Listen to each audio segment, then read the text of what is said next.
Hello everyone, welcome back to AAS Publishing. This will be part 3 in the video series on research notes of the American Astronomical Society, or AAS. And in this one I want to cover some examples of the scope of research notes.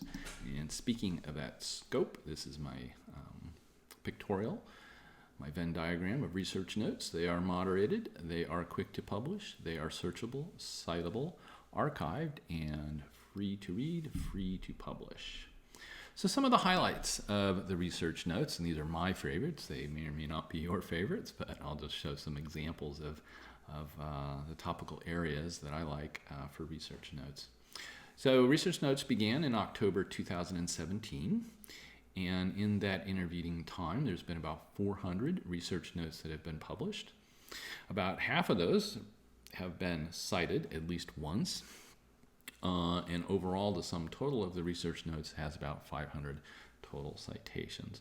So citations certainly is not, a metric, key metric for research notes, but I just wanted to put it out there to get the idea that these things are read and they are cited, and so they are an excellent contribution to the literature. So let's get into some of the highlights, specific research notes that demonstrate a few things.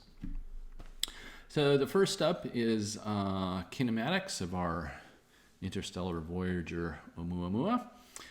This is by Mamajek. And this one came out pretty quickly after research notes was first established, and perhaps that's why, because it's just been in there longer, is currently the most cited research note. And the point of this one was that our solar system visitor is unlikely to have come from any of the nearest star systems. And the image here is in UV and UW space, where Oumuamua is relative to nearby star systems as it goes through. So it's a nice, quick, easy result, and I like it. So this is number one. Number two belongs to the important class of null results, which are important for other scientists to know so they don't necessarily follow down the same path. So this one was Hubble Space Telescope ultraviolet spectroscopy of the most iron-poor star known from Roederer.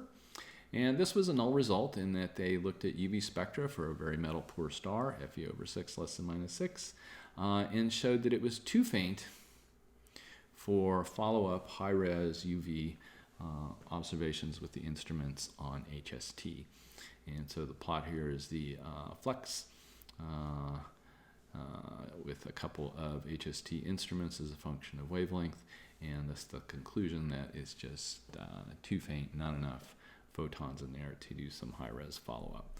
So it's a nice null result. So somebody else doesn't need to write a proposal about looking for UV high-res in this particular star, the most metal-poor known. So a null result. The next one is a class project and sort of an educational based, and that's why I like this one. This was in 2018. This was proving heliocentrism and measuring the AU in a laboratory astronomy class. This is by Wright, research notes. So this was a class project to measure stellar aberration, of course caused by the motion of the Earth about the Sun.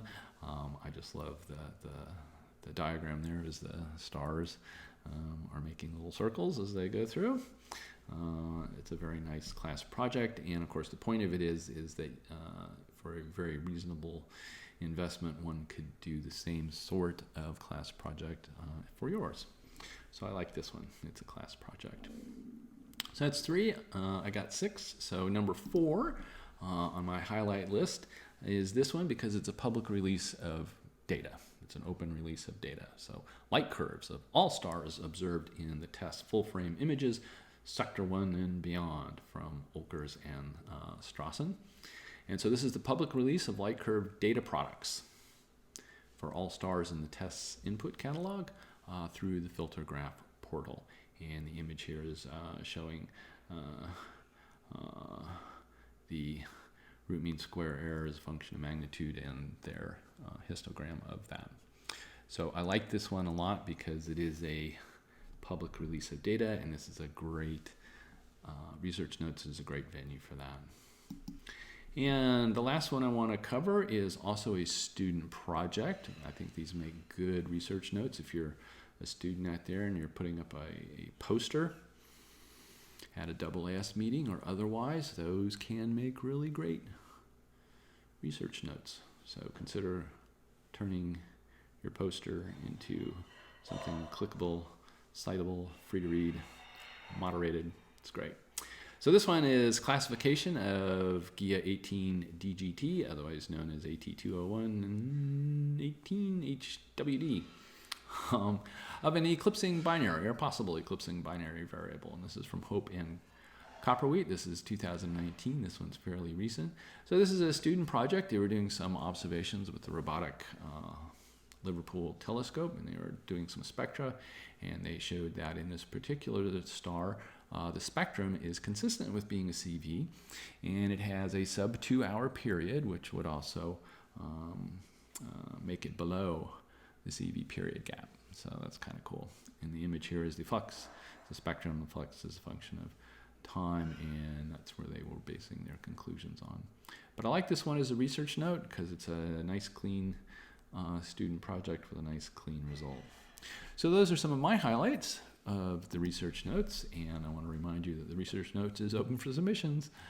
So if you've got something cool, you've got something short, a null result, student projects, work in progress, comments, consider submitting them as a research note.